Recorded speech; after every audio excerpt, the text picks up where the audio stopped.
Kia ora, good evening. We can finally reveal the identity of the man who murdered British backpacker Grace Millane and tell you why it was kept secret for so long.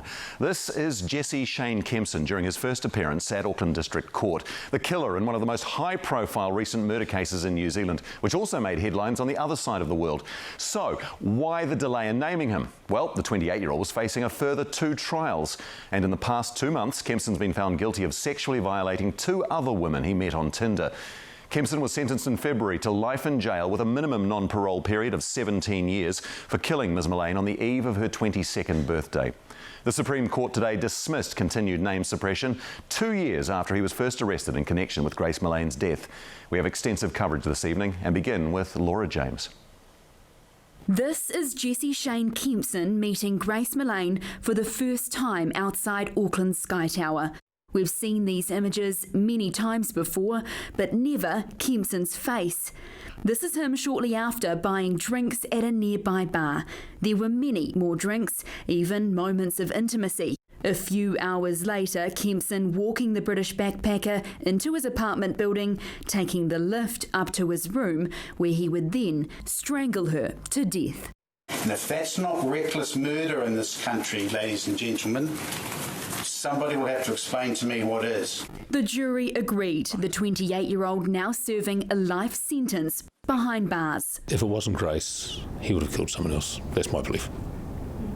In February, One News reported Kempson's troubled past as a child, allegations he'd been sexually abused. By the time he was 8, he'd been suspended from school after threatening to kill fellow students and staff. A social worker stating he was severely disturbed, showing suicidal intentions and threatening people with knives. And we can now reveal Kempson's violent criminal offending began some time before he met Grace. 2 separate cases, both beginning with a match on Tinder, have been before the High Court in recent months. In one case, Kempson sexually and physically assaulted a woman he formed a relationship with, frequently using a knife to assault her and then threatening to kill her in a chokehold.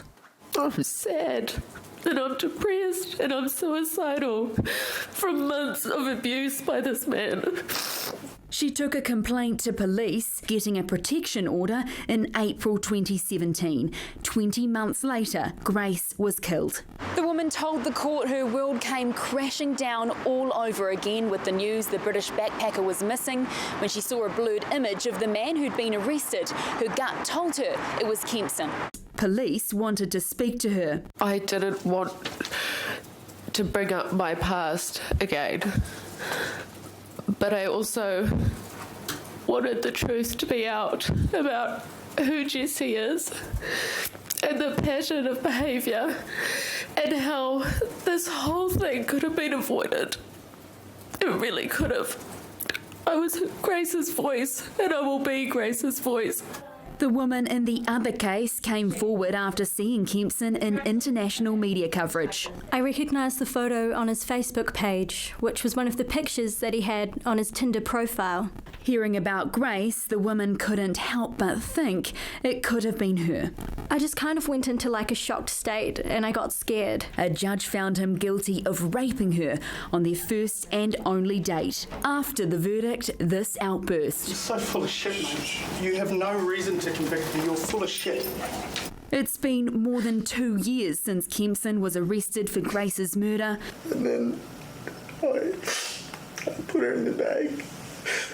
Well, I think the judges, the courts and the media have described him appropriately.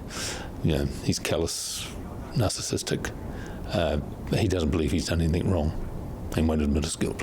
His 11-year sentence for his more recent convictions will be served concurrently with his murder sentence, meaning no extra time behind bars. Laura James, One News. So, how much money have taxpayers shelled out for Kempson's legal costs? Well, he got more than $400,000 in legal aid for the Grace Millane case, and that's just for the trial and doesn't include his appeals to higher courts. And that figure will go up. The legal aid costs for Kempson's subsequent 2 trials for sexual assault remains open, with more than $41,000 racked up so far, according to official figures obtained by One News. Jesse Kempson's right to a fair trial for his other charges is the main reason his identity wasn't made public until now. The court orders caused frustration frustration and widespread online speculation here and overseas. Here's Laura James again.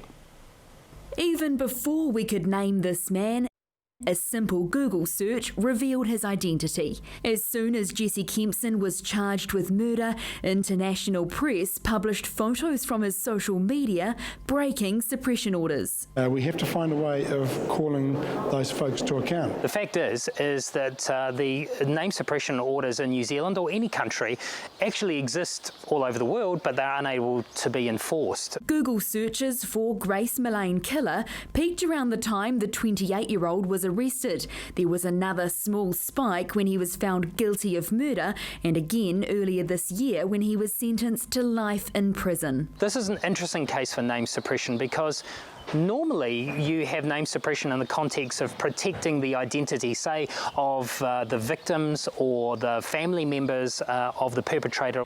But this time it was about protecting Kempson's fair trial rights. His lawyers had successfully argued that juries in the two future trials could be influenced if they knew of his murder conviction. The general rule is that a jury is not to know about the previous convictions, allegations or charges that a person may face unless those charges are effectively strikingly similar to the charges that they face. However, even when Kempson elected to be tried by judge alone in his other cases, the name suppression remained. Because of the possibility that the Millane charges might be appealed, there might have been a new trial. And if a new trial, they didn't want members of the public knowing that he was facing, well, what was quite simply a raft of charges. But questions are now being asked about whether a jury should be allowed to know. It might be time to relook at that. This expert satisfied our courts don't grant name suppression too easily. That it appears, as the old adage goes, justice delayed is justice denied, and this has been going on for a very long time, but the end is in sight. And he doesn't believe courts overseas would have named Kempson any sooner. Laura James, One News. We heard earlier from the top cop in charge of all three cases against Jesse Kempson. Detective Inspector Scott Baird also hopes finally showing Kempson's face will encourage any other victims to come forward. Look, there could well be other women out there who Grace's killer may have offended against. What we're asking is if they're out there and they're not sure what to do, come to the police, speak to us, we can give them advice, we can put them in touch with counselling services, we can just listen to them, their story, and we can go through a process if that's what's required. But get help and come to us first. Name suppression was rightly put in place, and I totally understand a lot of the New Zealand public's frustration that the name wasn't out there. But we had some other cases coming, as we know now, and two other victims, and they had a right to be able to be heard in a fair trial. They've been brave. If you were in court and saw how the emotion when they were giving evidence, you just realise how tough it has been on them. I just want to acknowledge the Millane family.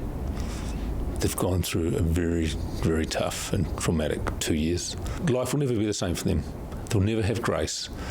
And as we know, David Millane passed away recently, and the family feel that Grace's killer killed him as well.